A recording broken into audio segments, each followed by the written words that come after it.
Hello நண்பர்களே! இனிய ஆங்கில புத்தாண்டு நல்வாழ்த்துக்கள்.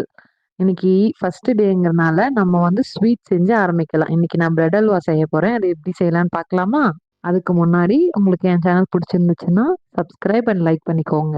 இப்ப நம்ம வீடியோக்குள்ள போலாமா? இதுக்கு தேவையானது நான் 8 பீஸ் ஆஃப் பிரெட் எடுத்திருக்கேன். அப்புறமேட்டு திராட்சை, முந்திரி, பாதாம் கொஞ்சம் எடுத்திருக்கேன். பிரெட்ட நான் காமிக்கிற மாரி 2 ஸ்லைஸா இது மாரி வெட்டி எடுத்துக்கோங்க.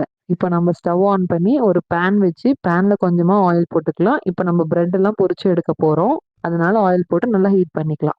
இப்போ நம்ம கட் பண்ணி வச்சிருக்க பிரெட் ஸ்லைசஸ ஒண்ணு ஒண்ணா இந்த மாரி ஆயில்ல போட்டு கோல்டன் ப்ரவுன் ஆகுற வரைக்கும் பொரிச்சு எடுத்துக்கோங்க.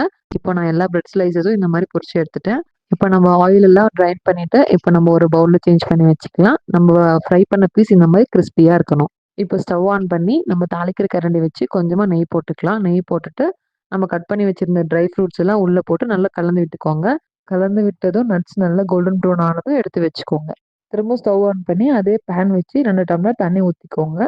தண்ணி ஊத்துனதும் அதில சுகர் ஆட் பண்ணிக்கோங்க. சுகர் நம்ம டேஸ்ட்டுக்கு ஏற்ப ஆட் பண்ணணும். நான் இப்போ 10 ஸ்பூன் சுகர் ஆட் பண்ணியிருக்கேன். சுகர் ஆட் பண்ணதும் நல்லா கலந்து விட்டு, நல்லா கொதிக்க விடுங்க.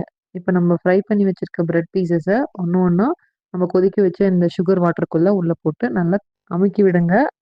அப்புறம் சர்க்கரை பாகுல ஊறுன பிரெட்ட நல்லா உடைச்சு விடுங்க. நல்லா கட்டி இல்லாம இந்த மாரி கலக்கி எடுத்துக்கோங்க. இப்போ நெய்யில பொரிச்சு வச்சிருந்த நட்ஸ நம்ம கலந்து வச்சிருக்க இந்த பிரெட்டோட அத போட்டு கலந்து நல்லா மிக்ஸ் பண்ணி எடுத்துக்கலாம். இப்போ சுட சுட பிரெட் அல்வா ரெடி. ஒரு பவுல்ல வாழல வச்சு சர்வ் பண்ணி நானும் சாப்பிட்டு பார்த்து சொல்றேன். இது ரொம்ப சூப்பர்.